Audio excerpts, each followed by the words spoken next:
What's up, everybody? It's Quentin from Hunters of Light, and today we've got Kim Ludbrook, and we're going to be talking about the Tour de France. And as you can see, I'm all kitted out. I don't know what Kim's wearing there, but it's not his Tour de France kit. I got my beat on. We're all sorted. I did think of putting on my cycling, my Mapei cycling cap, but that's seen better days. So well, you don't want to see me in lycra and shaved legs on TV. So yeah, I'll just stick to sort of photo gear, man. That's why I didn't go further. Yeah. So yeah, today we're talking about a subject that's very close to my heart. I think there's two things that I remember being something that I wanted to do seemingly forever. And I started cycling when I was, I think, standard 6.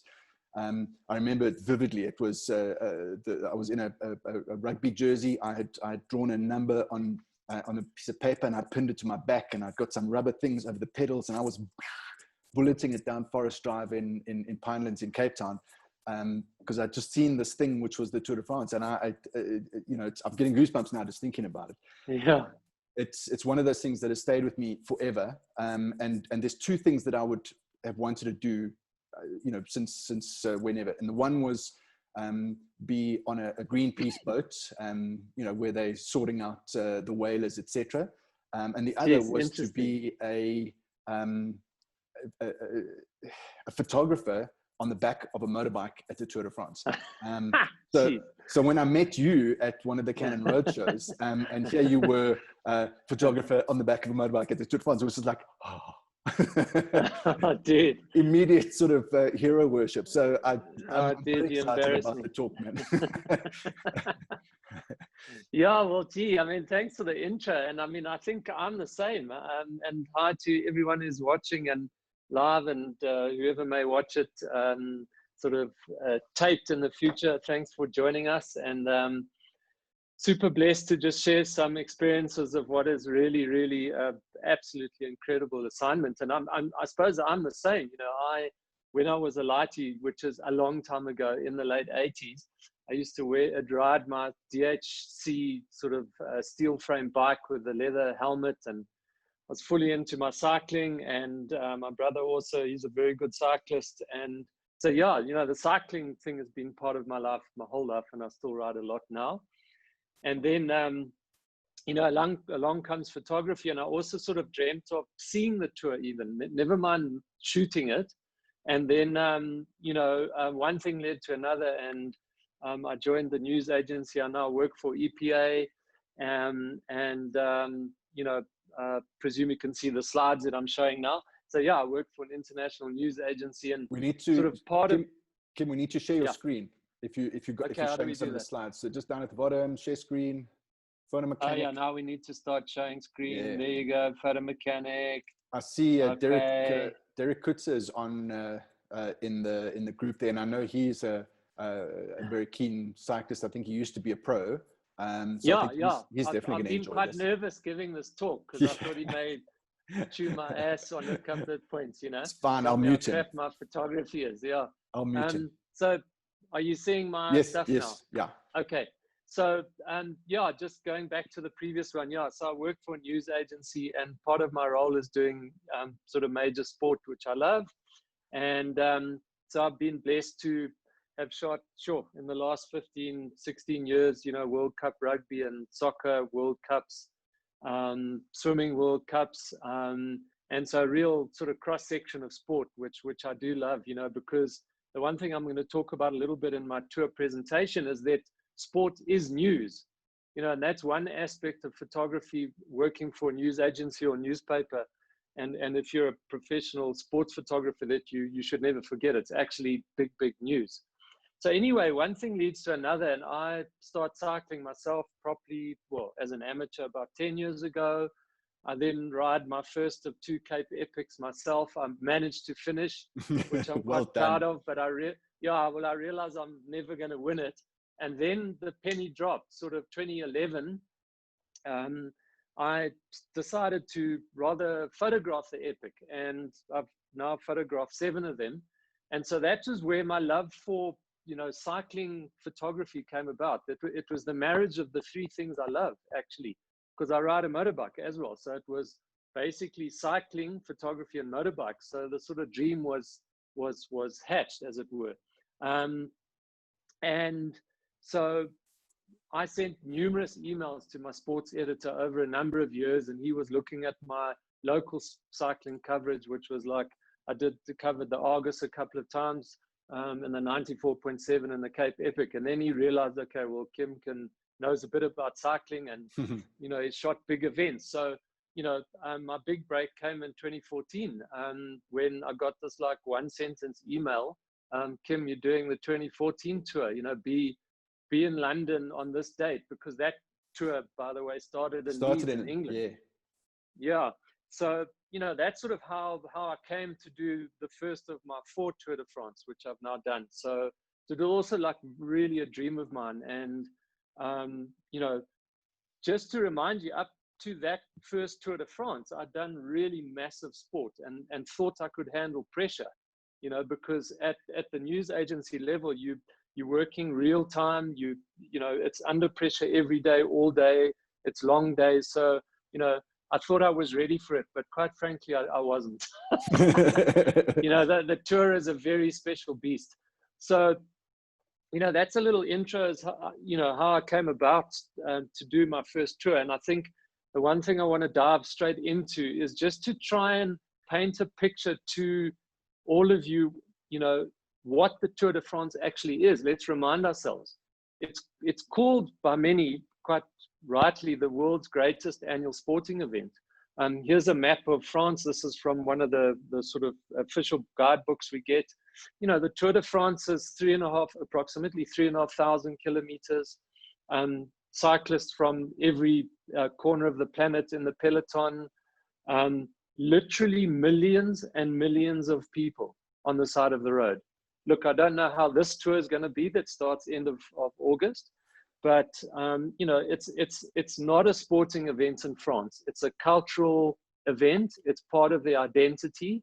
It's part of their history, and by definition, you know, for all of us who love cycling and those who don't, it's just got this unique fascination. It's great to have as a photographer. So how my agency covers the event is with 4 reprobates like this. No, so we basically, to cover the tour gives the 4 big news agencies basically, you know, a slot to cover the race. And we are allowed 1 motorcycle rider. So in this picture, the dude on the right with a bald head is Guy de Vos, and he's from Belgium. And I kid you not, Guy has covered 24 Tour de France.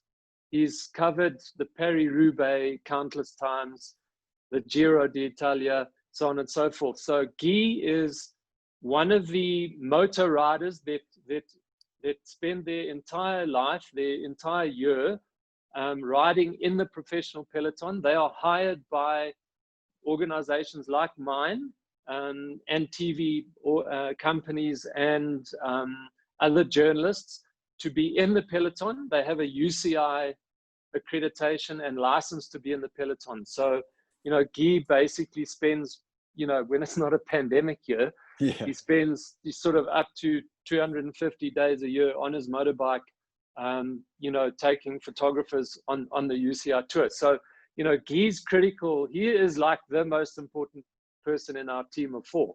Like without Guy, we don't cover the race, because you've got to be in that peloton to cover it properly. And then I know now from last year, we've dropped it down to 2 photographers, but when I did my 4 tours, we had 3 photographers. So the team that covers a tour for a news agency is 2 to 3 photographers and 1 motorbike. So how do we actually, you know, from a workflow perspective, cover the race? So here's a picture of Guy and myself at the end of one of the stages. So as photographers, we generally carry 2 bodies. In my case, Canon 1DX. On the one body, I have a wide zoom, and on the other body, a long zoom. So obviously, just, you know, as a reminder, I'll go to the next slide and then come back. Your office for the day, I don't know if that slide's coming Yep. up. Yes. There we go. There we go. That is my office for the day. I mean, it's basically on the back of a motorbike from, you know, when you leave the hotel at 8:30, latest 9 o'clock in the morning, all the way through to 6 p.m. every other day, because you rotate, you're on the back of a bike. So I'll just go back to the previous slide. Our workflow is, if you see on the camera, there's a little Wi-Fi transmitter. And then in France, there's pretty damn good 4G signal in most parts of France. In the high mountains, we struggle a bit. But anyway, so we have a 4G dongle on us, and your workflow is to shoot images and then to select them on the back of the Canon, Nikon, the same system. And then you transmit your pictures from the moving motorbike. I mean, you never stop. You're in the Peloton. So you're basically shooting, tagging, and transmitting. And those pictures are actually going to the other photographer who's driven the car from the hotel to the finish line. Okay. And then at the finish line, the 4 agencies pay ASO, the organizers of the Tour de France, a rather large sum of euros for a small seat in the press office. I think a figure of 30,000 euro springs to mind, and nothing in the truck except a desk, but super good, incredibly fast internet, right, even at the top of an Alpine Pass. So, you know, their sponsors, one of their sponsors, Orange, make sure that you know, the media have this access. So just back to the workflow. Yeah, so you're basically shooting the images, tagging, transmitting FTP from the motorbike while it's traveling to the photographer is editing at the end of the stage. And then he captions the images and moves them to Frankfurt, where our head office is. Our editors sort of have another check at the captions and so on and so forth. And from there, those images with our satellite feed go to all of our clients around the world. And it's so interesting. So this picture, that's moi on the right-hand side. That is obviously Chris Froome in the middle. And then sort of on the left-hand side, you can see a motorbike. That's Guy. So that was like my first Tour de France. And that was stage 4 when Chris Froome crashed in the sort of neutral zone. It wasn't even race time. So, you know, a moment like this is like news. This is big news. You know, I mean, the minute a GC, a general classification contender, someone who wants to win the race, crashes, we need the picture. And I did some little calculations that from when I shot the picture to when it was received by our clients around the world was 4 minutes. Sure. So that just shows you sort of the immediacy of the business that we're working in. Absolutely. So I've got a question before we go on, regarding your office workspace on the bike. Obviously, you get used to the fact that that you're moving and looking down at this little screen, which I would find quite you know, troubling. But I've always wondered, because I see the guys there, when you're facing forward, it's one thing, but if you're turning around and shooting what's happening behind you, you know, that must be pretty hard on your back. Why don't you just face the other way? Yeah, to stop you right there, you're not allowed to face backwards. Okay. So before the tour starts, there's the ASO have a really strict, so they're the organizers of the Tour de France. They have very strict protocols with media, quite rightly, and all the protocols are there to protect the cyclists, obviously. I mean, I'm sure our ex-pro in the audience will agree, and those of you who watch television, I mean, in a simplistic way, the pro peloton for me is an accident waiting to happen. I mean, it is just so dangerous, and the riders are so fast now, that anything to protect them is the most important thing. So prior to the race starting, we do training, 4 days of training before the race starts, and there's a photo meeting where every photographer who's accredited has to be in the meeting, and the rules are basically spelled out to us with no uncertain terms. You have to be facing forward. You have to be wearing as good a protective clothing as you can on the motorbike. If you transgress any laws, of which by mistake I did the one day in my third tour, you get your accreditation taken away and the accreditation of your organization. Sure. So, you know, there is basically no mucking around. So back to the motorbike thing. Yes, you have to face forward. You know, safety at all times. And just as I keep going into the talk, I'll describe to you how they actually control the chaos of motorbikes and peloton. This picture is just from the finish line at one of the finishes, and slightly back to our workflow sort of discussion. So you've got the motorbike photographer, and then at the finish, you've got one or two of the team photographers with normally a 400 mil, sometimes a 500, depending on sort of the finish and how far we are from the finish line. But if you look at this picture on the right-hand side, you've got the sort of commentary booths for the commentators. Those are the mobile commentary booths. And just behind that is where our agency truck is. So, you know, our directive from EPA is that we have to have a picture of the winner celebrating not more than 1 minute after the finish to our clients. Yeah, so that's crossing the line, eh? Yeah, that sort of selly picture, which I'll show you a bit later. I've got a couple of examples. So basically, there's your sort of workflow. You've got photographer in the peloton transmitting all the time. The dude at the finish in the truck, he edits. And then about on a flat stage, 20 kilometers before the finish. On a mountain stage, a little bit later, kilometers wise, but about 15 minutes before the finish. The guy who's editing in the truck takes the long lens to the finish, shoots the finish. And then the motor rider and photographer come over the finish line, and your job is to shoot the celebration of the winner and then shoot the podium. So if it's your day on the motorbike, it's like a super long day. I mean, it's really, you're normally fairly broken by the time you finish the day, which is around 7 p.m. And then, you know, the guy who's been in the editing trucks had a bit of an easier day. And then, of course, the next day you swap over and you change. And that's, you know, that's really important. Let me just go to the next slide and see where we are. Okay, we're nearly about to start the race. Called some royals are. So I think the other thing that just to try and get you in the headspace of covering it, 1,000 accredited journalists, 1,000.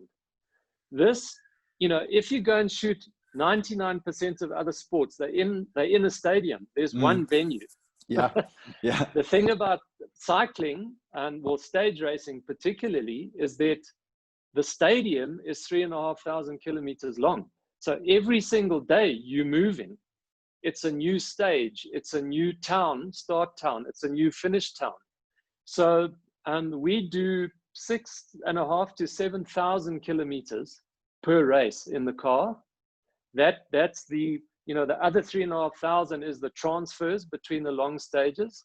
So, you know, you guys are blessed to like turn on your DSTV coverage at 11 in the morning, sit on the sofa and chill out and watch the stage. The minute the stage finishes, half of those 30-wheeler trucks are already moving and often drive through the night to get to the next finish. All of that stuff that you see, the finish line, the commentary booths, the podium gets like, you know, packed up, and overnight, through the night, all the way through the night, they move to the end of the next stage. And by, you know, similarly, us media, you have to have found your accommodation, like obviously months in advance. And in fact, our chief photographer in France, the Tour de France's new route for the following year is announced in October of the previous year. Okay, so October this year, they'll announce the route for 2021. And at that press conference, he's already looking for accommodation. I mean, it's that important. Yeah. So yeah, you generally stay in 20 hotels in 25 days. And that was not what I was prepared for. So I was ready for big sport, but that constant moving was like super brutal there.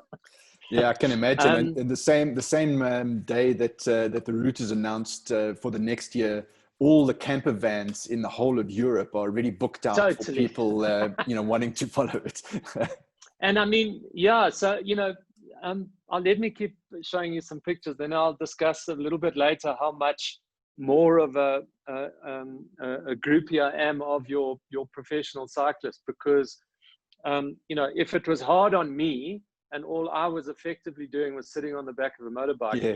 I have no idea the pressures of that constant moving for someone who's just ridden full gas for, you know, 200K a day type of thing. So there's a bit of logistics as to how we cover the race. Your day on the motorbike effectively starts at the town where that stage starts. So here's a picture of the agency photographers, and sort of there's very few left sort of professional cycling photographers photographing, in this case, Vincenzo Nibali. So your job in the morning when you get to the start town is to do features at the start. So, you know, you do like the yellow jersey, the green jersey, so on and so forth when they line up. You know, you try and look for, I don't know why this thing's so slow. There you go. Okay, so I need to move a bit quicker. Here's a picture from, you know, first stage in 2017. So you're looking for feature pictures that can go out on the wire before the stage starts. Here's a silhouette picture of the sign-in. Here's, you know, something a little bit different of Peter Sagan with his helmet. I noticed he had a set of eyes on his helmet, and spoke to him in English, even though he speaks many languages, and sort of put your head down, please, and he did. Little features like, you know, on the bicycles, here's someone in the Lotto Soudal team who's got sort of the mileage key points on the race on his stem of his handlebar. And then even sometimes in the beginning of the race, Sagan actually uses your motorbike as sort of some sort of aerodynamic weapon. A way to get away from the peloton. Yeah. So speaking of the peloton, so, you know, the start of the stage on the motorbike, you're shooting features like that. And then it comes to race time. And in the race, I'm going to show you pictures of the peloton now. So let me maybe find a better illustration quickly. There's a great one. So we are controlled, and there is a way that the peloton races that never changes. If you look at this picture, you will notice that the peloton and the riders are in the middle of the road. The police and photographers behind the peloton are on the left, and the race team cars are on the right-hand side. So we have to sit behind. There's a regulator. He's from the Tour de France. There's one on the front of the peloton and then one on the back. And we have to listen to what he tells us. So he basically uses arm movements to tell us if we can go past the peloton. So like I can tell you right now, there's no way we could pass this peloton on a motorbike now because the road is too small. And if you look up ahead, the peloton's covering the whole road. So we would not be allowed to pass. He would basically tell us to wait. And then when the road gets wider, he'll use his arm to say, okay, come through. And then if you look up ahead at the road, you'll notice that there's a green Mavic car and the photographers there are on the right-hand side of the road. So that's basically the structure of the peloton. So when racing gets underway, those regulators are the guys who control us, and they are generally always out of your TV shot, like on purpose. You'll never see this chaos in a TV picture. Literally, they don't show it. So also like here's a little feature of, I think it's Tom Dumoulin when he was, he's getting some drinks from the car. So this is like the type of picture you shoot when you're behind the peloton.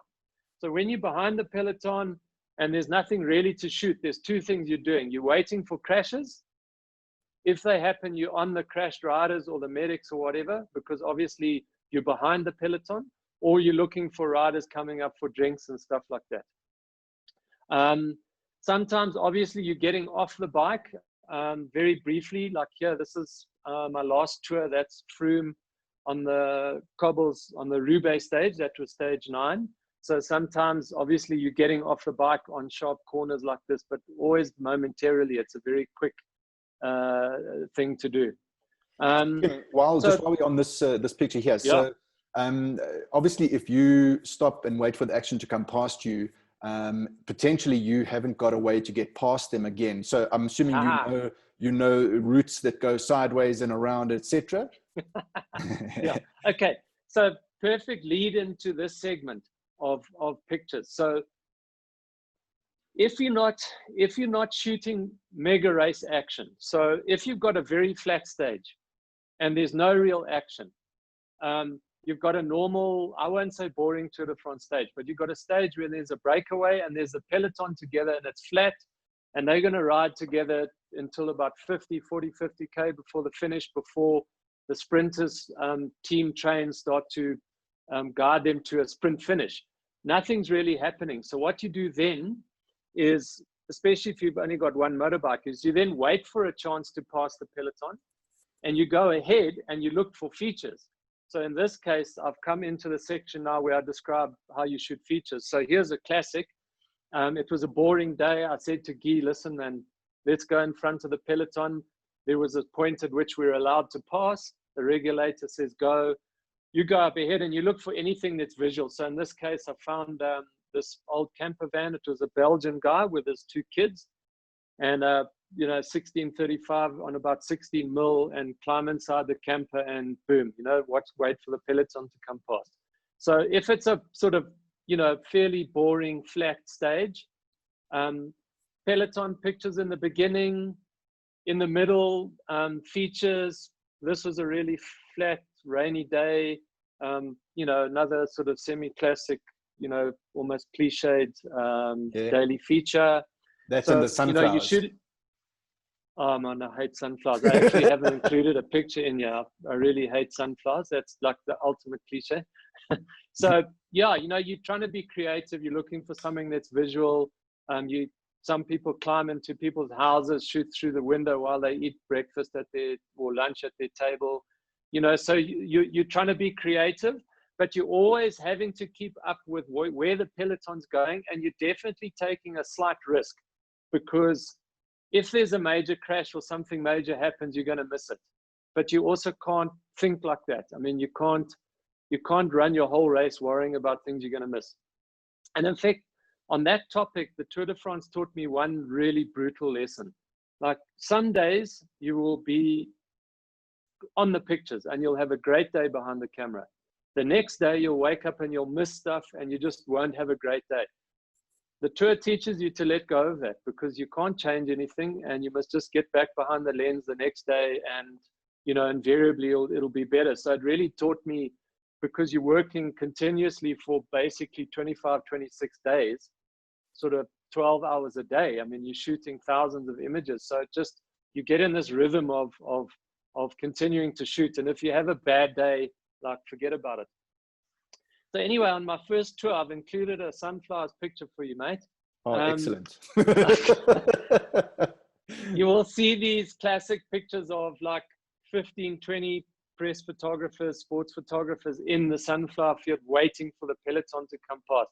And on my first tour, basically, like, my sports editor was saying, like, Kim, where are the sunflower pictures? I said, dude, it's the ultimate cliche. I want to transcend the cliche. I don't want to shoot it. Yeah, but people expect to see those ones. Yeah, he said, I don't care what you think. You must shoot it. It's the tour. Yeah. So anyway, here you go. And, you try and make variations of the sunflower picture, and it comes every year. The one aspect I love about cycling photography, and cycling therefore, is that it's such an organic beast.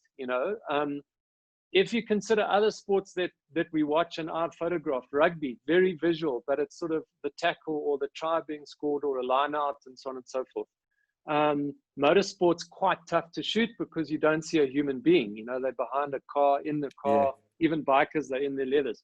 But cycling is just so organic. All of the different colors, the peloton's constantly changing.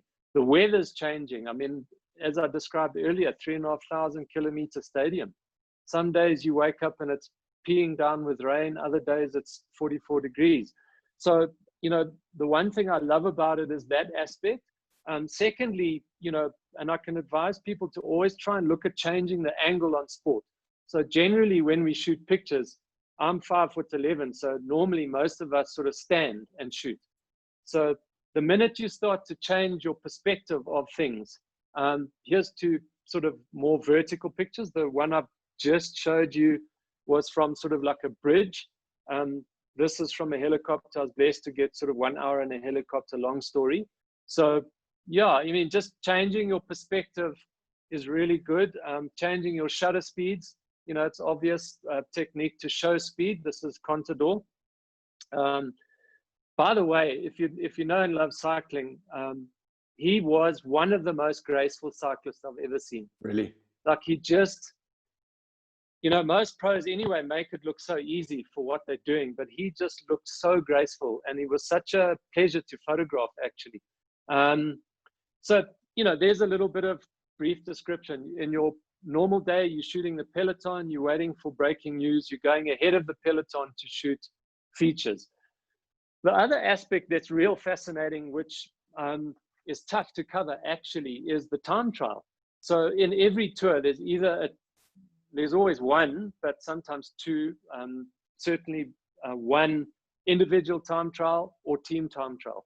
And that is quite often where, you know, riders can win or lose a tour, and they're super visual to cover. So the way we cover it normally, we got one guy at the finish with a long lens.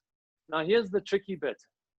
The time trial, especially individual, is over 200 cyclists riding on their own, and you never know what one is going to win until the last rider.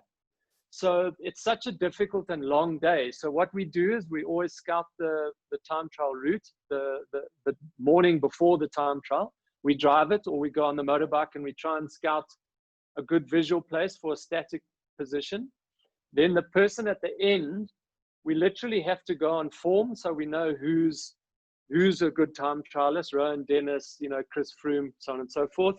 We make sure we get them. And then if you're the one in the field, you're doing the same. And if you're in the field, like I have literally sat in the frickin' lavender field for 6 hours, shooting almost every rider, literally, and then liaising with my editor at the end and transmitting the ones who are placed in the top 10. So it's a super long day. I mean, because you basically can't have a situation where, you know, rider, you know, Quinton Mills wins the time trial and you have no pictures of it. Yeah, exactly. So that's always difficult. This is a super interesting picture because this is team time trial. It's Sky, now Ineos team. This was when Chris Froome was leading a tour. You can see him in the middle. And what actually happens again out of your TV camera shot, you'll never see it. The yellow jersey is the last team to leave on a team time trial. And we, the agency photographers, so I'm in a field, in a lavender field, literally all day. Guy picks me up and we're allowed to sit behind, out of TV camera shot, behind the Sky team and make pictures of that yellow jersey. Or if it's an individual time trial, like I did Nibali once, you sit behind them and you're allowed sort of 10, 15 seconds each, and you've got to rotate on the motorbike to get these type of pictures. So, yeah, like this picture I showed of Chris Froome, nice clean background, all of that. I freaking stand on the side of a hill, like super uncomfortable, just to get this position for like 3 hours. So, yeah, you know, the time trial's pretty cool to cover, but okay, the picture hasn't changed. Yeah, it hasn't changed yet. I got technical difficulties. I don't know why. There we go. There we go. So it is changing. Okay. So here's the picture of Froome. Yeah. So it's, you know, the time trial is a long day. Again, it's sort of, you know, up early in the morning, 8 o'clock, you know, getting to bed at, again, 10 o'clock at night. Okay, so my internet's not that great. So yeah, you're also shooting like the beginning of the team time trial as they warm up on their bikes. Here's actually, yeah, three Tour de France winners. Yeah. So Thomas on the left, Froome in the middle, and help me out, folks. Yeah, I'll come to it. I've gone blank. Yeah. Also another little, you know, wide angle lens, probably 15th of a second shutter speed, you know, just to accentuate a bit of speed, again, on the time trial. So second final sort of thing that you're looking for on the tour is fans, you know, because it's such a critical part of the tour. I mean, so while you sort of on the motorbike, or you at the start or the finish, I mean, you're always constantly looking for super interesting fans. You know, that picture was in England, actually, of the three yellow jersey wearers. This I remember, is a little beautiful cafe at a start. So yeah, you know, you're trying to bring a bit of color as well. Those pictures actually get used quite a lot in online slideshows for our clients, like newspaper clients. And then, yeah, you know, you're sort of also looking for, yeah, sorry, my internet. Yeah, it's sort of pictures like this. Yeah, I was just going to say, how many naked backsides have you photographed running next to you? Yeah, you know? yeah. I mean, geez, I'd hate to be the butt of jokes, but so yeah, you know, in the mountains, you're also trying to include fans. You're trying to, you know, add color to your pictures. It's not only about the riders. I come now to one of the most difficult, frustrating, super hard, technically photographic challenges I've ever had, is being on the back of a motorbike, covering cycling in the rain. Like, it is just absolutely impossible to keep your gear dry. I mean, I don't care what manufacturer gives you what camera and lens sort of hood and waterproof equipment. It just doesn't work. But as you can see, it makes like really super strong pictures. So yeah, it's like one of those days when you wake up and it's your time on the motorbike and you realize it's going to be like the forecast is for solid rain all day. I mean, wow, yeah, it's really tough. There's literally sort of basically no way you can keep your filters on your front of your lenses dry, because by definition, like, you're going at 50k an hour into the rain. It's like impossible.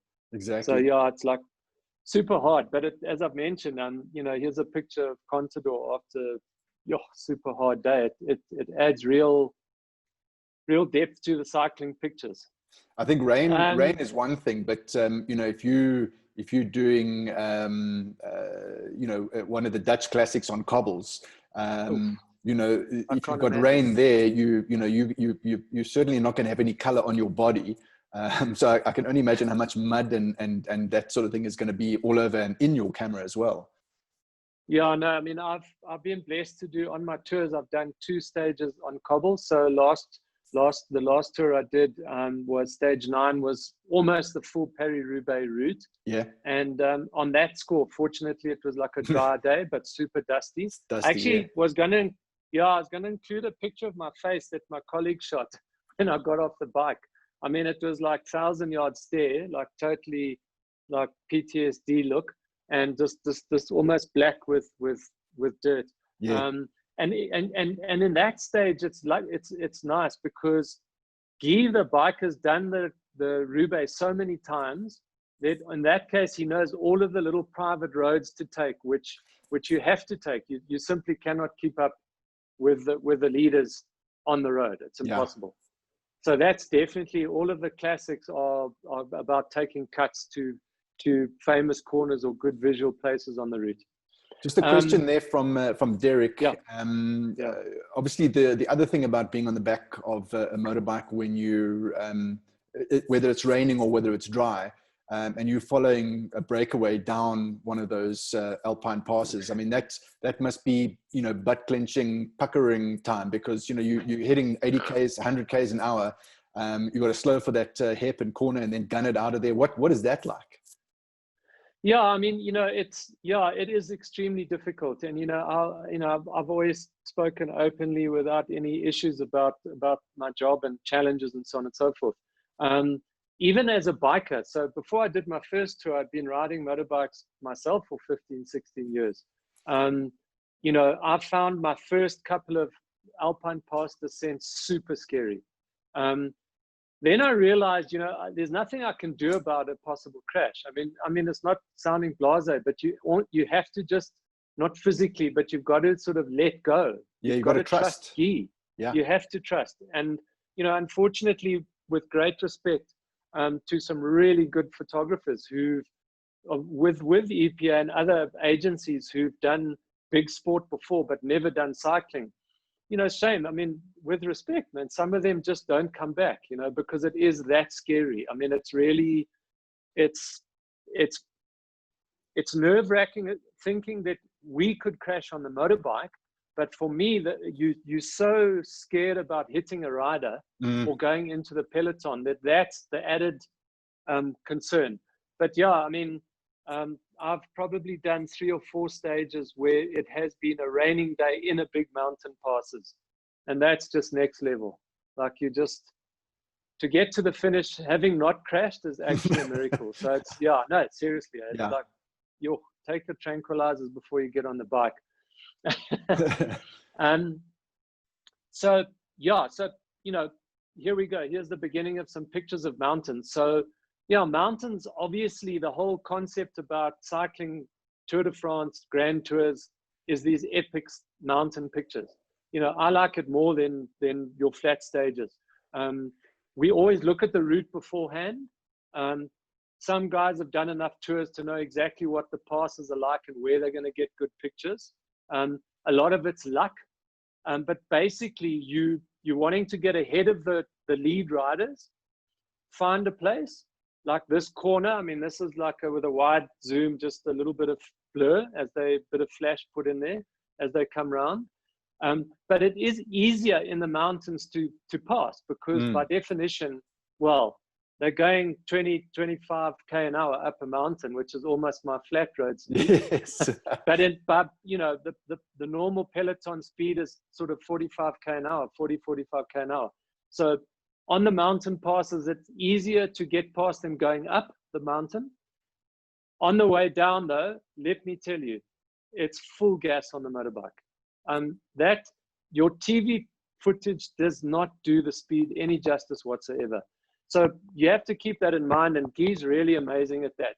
We'll sort of get near the top of a pass, and he will say to me, "Hey Kim, listen, like we've got 2K, and then we're going down the pass, and we've got to leave the leaders now and make sure we've got a big gap, 30-second gap, say, between us and the leaders, because you don't want to be holding up the leaders live on television, right? Like that's big shit for your agency and your motor rider." In this case, one of my favorite tour pictures, actually, it's like sort of not in big mountains, but we had come over this bridge, turned a corner and climbed up this little climb. And then I looked back on this bridge and said to Guy, "Geez, dude, the peloton's coming in like a minute. I jump off the bike and shoot a picture." That's the other thing. It's like you're always constantly rushing on the tour when you're shooting pictures. It's constant rushing, constant looking, trying to find a place to shoot.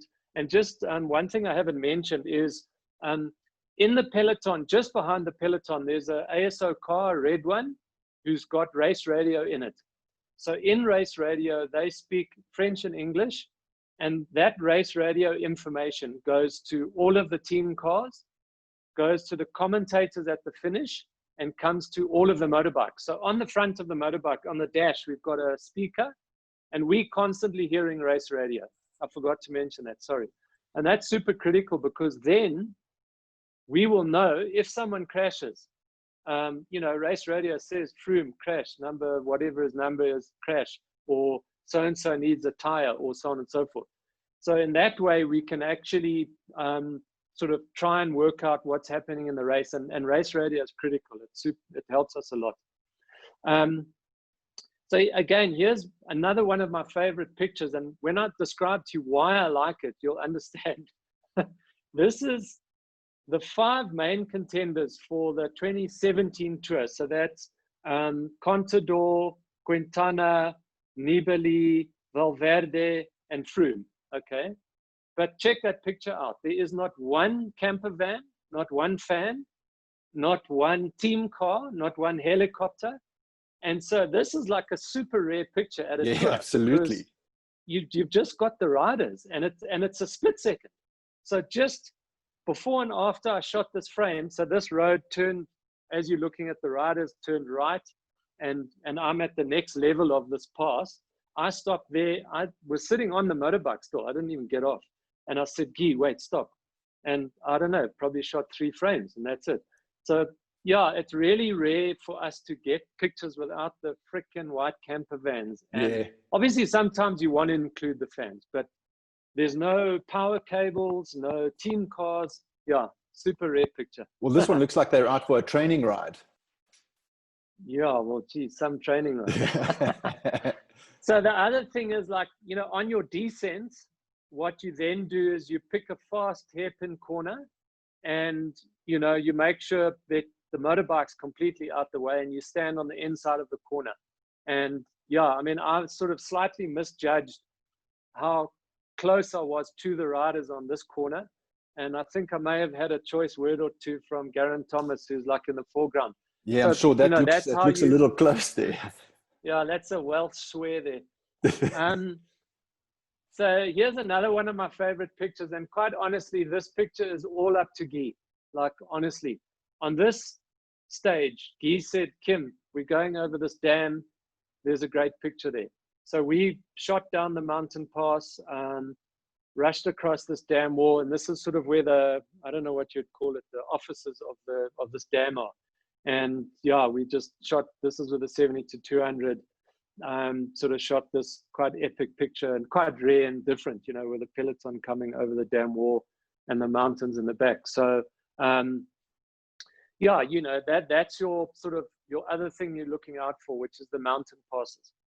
So as I mentioned in the beginning of the talk, you know, the tour is also about news. So you've got to be ready for anything, literally anything. And, you know, I'm on the motorbike that day and some protesters try to stop the tour, like some green activists. And this is the gendarmes who are within the peloton, the police sort of stopping this one dude who was trying to stop the peloton, you know. I see we're already at 10-3. I don't know if we can run a bit later. Yeah, that's fine, I'll keep talking and tell me until you tell me to keep quiet. So crash is another big one, you know, and where you get good pictures is at the doctor's car. So, you know, cyclists are super hardcore. Quite often they crash and then go to the team car and get basically not stitched up per se, but patched up while they're on their bicycle and keep riding. So you're looking for sort of crashes. This is one of my favorite sort of sports pictures ever. And bit of luck thrown in, I've got to say. I was on this corner. These were the lead riders. They come around the corner. This is Oliver Nassen, as far as I remember. One guy loses the front wheel, boop, he's down, and you get the picture. So, yeah, you know, it is about news. It's about crashes. I mean, you're not hoping it happens, of course, but, you know, a guy bails and he's still next to the side of the road. You're not going to leave that picture. You're going to make sure you get it, because also you don't know who the rider is. You know, you don't know if that could become the story of the day. Here was a biggie in my last tour. So one of the contenders, Richie Port, on stage 9 crashes. And yeah, you know, we just heard over race radio and we were fortunate to be behind the peloton. And it's like, Port, crash. You stop the bike, you get off. And this is a colleague, not from EPA, my agency, but Christoph Enner from Associated Press, so he also gets the picture. But yeah, you know, your crashes, you know, is important. Podium. The other most important picture is the podium. So when you finish the day, your job is to shoot the finish. Sorry, just rushing a little bit too much now. So your winning picture is always critical. That picture goes out, and don't forget also that these riders are from all over the world. So, you know, the country, like South Africa, I mean, when we've won the odd stage at the tour, it's big news. So those pictures have to go out to the world, so the country who the winner is can use that picture sort of across their front pages. Here's the first stage of 2017 tour, Cavendish winning. So yeah, your winning picture is like really important in our coverage as well. Conversely, winner crossing the line and being hugged by teammates, here you sharpen your elbows, you knock photographers out the way, you push soigneurs out the way, you stick a 16mm lens in there to get the picture, you know. Hope for the best. Yeah, pretty much. So yeah, your finish line is super important. And then the next stage, final stage of coverage is the podium, because there's a podium at the end of each stage of the tour and other grand tours, because each stage of a tour is considered a race. So if you win a stage, it goes on your palmares as a race victory. So you're going to get the winner of the day, and then obviously, you know, in this case, Thomas retaining the yellow jersey, the maillot jaune. So this is, we put out probably 20 pictures from each podium of every jersey wearer. And so that's the end of your day. Then the last sort of pictures I'm going to show briefly is dedicated to the maillot jaune. So the color yellow is super important because that's what everyone wants to wear at the tour. And of course, you want to be wearing it on the last stage because that means you've won the race. So, you know, I've been blessed to cover 4 tours and have 3 winners. So Nibali was the first winner that I photographed, 2014. Then I photographed Froome win 2 tours, and then Geraint Thomas win my final tour. So yeah, every day, of course, at your start, you know, during the race and at the finish, you are constantly pumping out pictures of the yellow jersey. You're pumping out pictures of the yellow jersey wearer's bicycle, his frickin' socks, you know, anything that's yellow, the team bus. So that's, yeah, you're covering the yellow jersey every single day as well. Again, because it's just such a big sporting event that those pictures get used all the time. So yeah, there's a couple of pictures of Froome, and then onto the final podium in Paris. So yeah, yellow jersey, super important.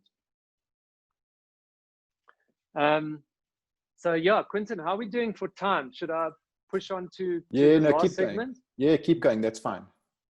Okay. So yeah, I mean, that's basically, you know, in a nutshell, how one covers a Tour de France. You know, super amazing event. You started feeling really positive. By the end of the first week, you're already shattered. Into the second week, you feel like a zombie. And then finally, in the third week, you're sort of realizing that you're near Paris, and you know, you're always completely broken after a tour. Yeah, like post-production blues of note, and fly home and come to my house in West End, close the curtains, turn my phone off and sleep, you know? So yeah, it's an amazing event to cover. Yeah, I'd love to do another one maybe, but yeah, super blessed to have done 4 of them. So yeah. What I wanted to do, and I said to Quinton, is that I know that it's great to cover big sport, but the one message I want to sort of bring to everyone is that, you know, you don't have to cover the Tour de France to shoot some really strong cycling pictures. You don't have to have accreditation and work for a news agency. You know, sport for me is one of the most accessible forms of photography to all of us. And again, you know, you don't need the best equipment and, you know, 400 millimeter 2.8 lenses. So in that regard, I wanted to show you some of my pictures that I've shot for EPA, of which some of them were in my folio when I won SAB Sports Photographer of the Year award, just to show that, hey, you can go to a warrior race in Midrand and shoot a picture like this, okay? We've got cycling always in South Africa. This is 94.7 from last year. So, you know, there's access to the course. You know where the course is. You don't need accreditation. And this was on a 5D Mark IV with a, you know, 70-200. So here's just another picture from 94.7. Near Mandela Bridge, downtown Joburg in the early light. So, you know, I really encourage all of you to not feel like you have to, you know, cover the tour to shoot, you know, interesting cycling pictures. Here's a picture I shot with sort of, I think it was a 50 mil from the National Ballooning Championships. This picture was in my SAB Sports Award picture, and I've been sort of documenting, covering hardcore wrestlers for a couple of years. So, you know, these little sports clubs and sports bodies that you can befriend and start to get to know, you can get really strong pictures at those types of events. I live in West End near Emmarentia Dam, so you know, every morning there's canoeists on the dam, there's cyclists riding the Braamfontein Spruit, there's runners everywhere. Here's another picture from that Warrior race. I've been covering them for a couple of years. So, you know, it's really important to know that you don't have to cover big sport to get good sport pictures. Here's the walkable flat track racing circuit in Walkerville here, south of Johannesburg. I go there. There's an annual sort of flat track racing event. This was also shot on a 5D Mark III, and I think about a 28mm. So, you know, we've all got access to that type of equipment. We all sort of have kids at school, or some of us, and they play rugby. So, you know, there's nothing wrong with taking a wide zoom and, you know, shooting some rugby. And then this final pictures from the Cape Epic, which again, you know, okay, I was accredited and working for the agency, but the course is on public land, a lot of it, and you have access to it. You don't need accreditation, you know. Find a water point, look at the course beforehand, the race course. This was on a 5D and a 70-200. So, you know, that's sort of just the final little message I wanted to bring to everyone was like, it's great to cover a really big sport, but you don't necessarily have to. And if you're down at the coast, I mean, I've shot a lot of surfing and water sports type of stuff, you know, no accreditation needed. We've got the Comrades Marathon, 2 Oceans, you know, we've got massive cycling events, triathlon, which is very visual. So yeah, I just encourage you as a parting shot to get out there and shoot sport, you know, with the gear that you have. Cool. I think that's the thing.